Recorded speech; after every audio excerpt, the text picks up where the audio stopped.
So you're itching for something good to play this year? I get that. And you want it to be free to play.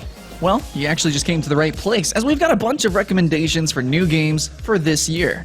This is a top 10 strictly that covers free online games, which have been released in 2016.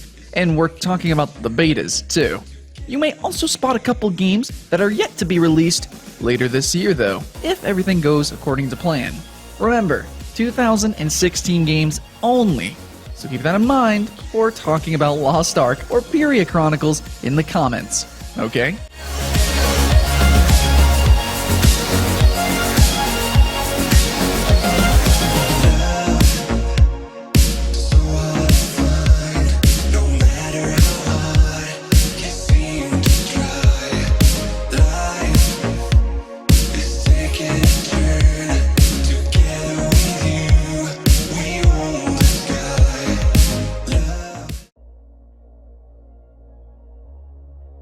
Hero Wars was quite successful in Korea, and this is something telling, as many games usually launch to shut down or be completely forgotten in a year or so. This new anime action RPG deserves some respect because it's actually a very fun game. If fighting and looting in an isometric Diablo-style point of view is your idea of fun, the characters, while some of them are obvious stereotypes, are actually designed in a cool way and offer plenty of crazy abilities to use. There's the lolly, of course, as well as a bunch of overly sexualized girls, but if you're not into eye candy, you'll still get to pick from some decent ones as well.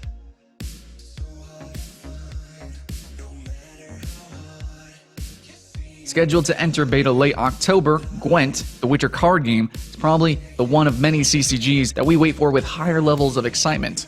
Why? Do you even have to ask? It's CD Projekt, dude.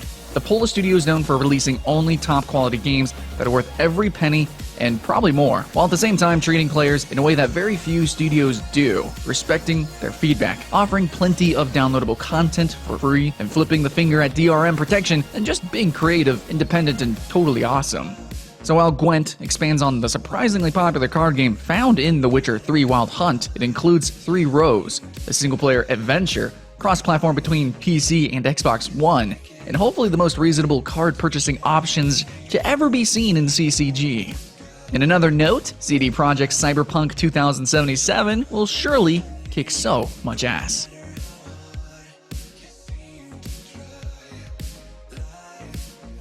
Sometimes you have the habit of going, duh. Like, why don't they release this game already? Well, Tree of Savior, that's why. In other words, the developers need their time to create a great game, and a lot of that time has to be spent on things such as polish, testing, and going through a lot of crazy bug hunts. Then there's not always predictable server ability to handle all those players, and that's why Tree of Savior even stopped accepting new players for a few weeks. Anyways, we should probably cut some slack on the Tree of Savior peoples, as this is one hell of a game which is marred down by some technical issues that will hopefully end with time. It's not a game for casuals, so you should actually read a bit about how to approach it before playing. Then you'll be able to explore the impressive backgrounds, battle the ingenious bosses, and spend countless hours in a game that has a lot to offer, but also a lot of rough edges. A diamond in the rough, if there was one.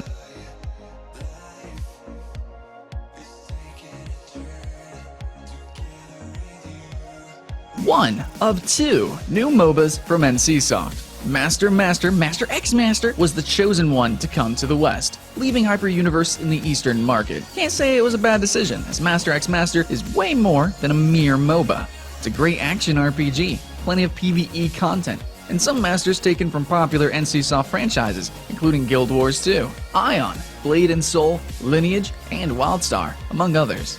It's fun, fast-paced, that looks pretty good in a day and age where most MOBAs look bland, cloned, and it's bound to please a lot of players. Probably one of the sleeper hits at the end of this year.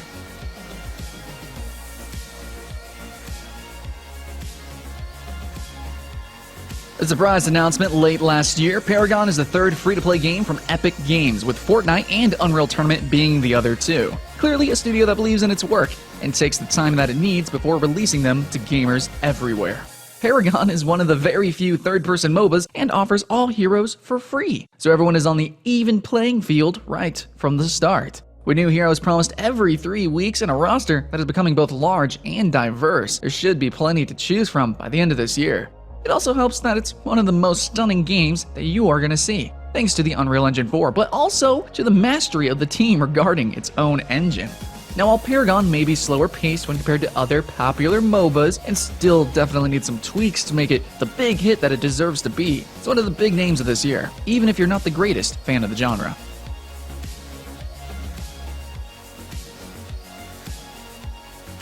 Mu Legend is a long-awaited follow-up to the classic MMORPG Mu Online, and while it definitely took its time, this is shaping up to be one of the best Diablo-inspired hack-and-slash games out there, maybe even capable of becoming a nice alternative to the free-to-play reference of the genre, Path of Exile. Featuring 4 classes at launch and a decidedly more diverse game world than what that somewhat bleak and gloomy teasers may lead you to believe, Mu Legend is clearly a game that has a lot going for it. It's fast, not as much of a grind as other games in the genre, at least judging by the Korean beta, and if you like wings, then you can get some wings too. If you're into that sort of thing, of course.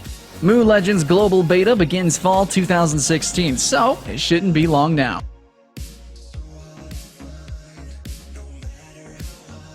Riders of Icarus, it's already out there, getting regular expansions, giving fans more mounts to capture and places to explore. This one is the game that Dragon's Prophet probably should have been, and while it may all sound kind of a bit similar and familiar, it's really a polished game, and occasionally a real looker. If you like your MMOs with a touch of Pokemon fever, only in this case it's just mounts, then Riders of Icarus could be the game for you. The solid aerial combat is what really rounds up the whole experience and makes it a good game.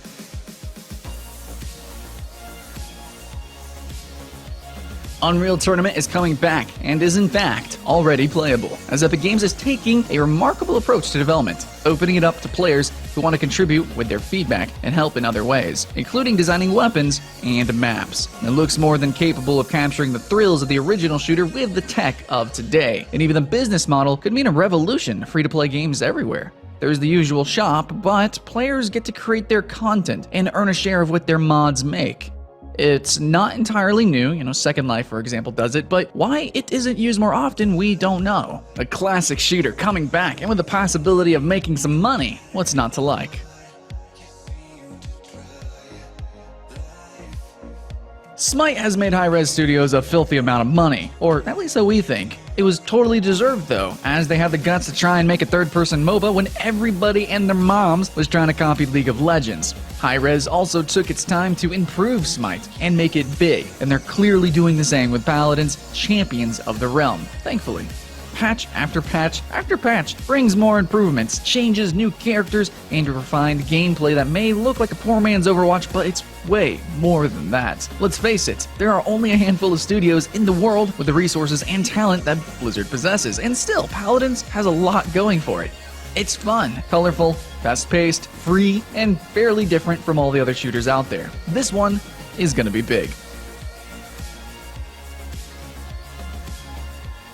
Now, it may be too soon to give the top position to Revelation Online, seeing that it will only actually enter closed beta during the fall, but based on what we've played from the original Chinese version, we are able to say that it does deserve your attention. It's not like Revelation is a complete revolution or anything, but it really is a damn fine MMORPG in the same line of Blade and Soul, if you like your martial arts MMOs. It looks good, even great sometimes, and combat offers 3 different options so that everyone will be able to pick their favorite, although we really don't know why nowadays someone would prefer tab target instead of non-target action combat, but whatever. Don't go into this game expecting something completely groundbreaking, and you're probably going to enjoy it a lot. It's the big free-to-play MMO RPG of the end of this year, and hopefully it will become even better when it officially launches in 2017.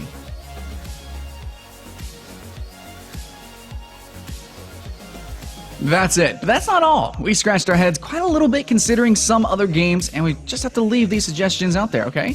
We'll start with the cool vehicle combat game Crossout, which is definitely one to play. Then we have Adventure Quest 3D, the lighthearted and fun sequel to Adventure Quest Worlds. Evolve Stage 2 is also a great shooter, but we didn't include it here because it's not really from 2016, if you know what we mean. Although this year it did go free to play. Twin Saga, the new anime MMORPG from the makers of Aura Kingdom and Dragamon Hunter.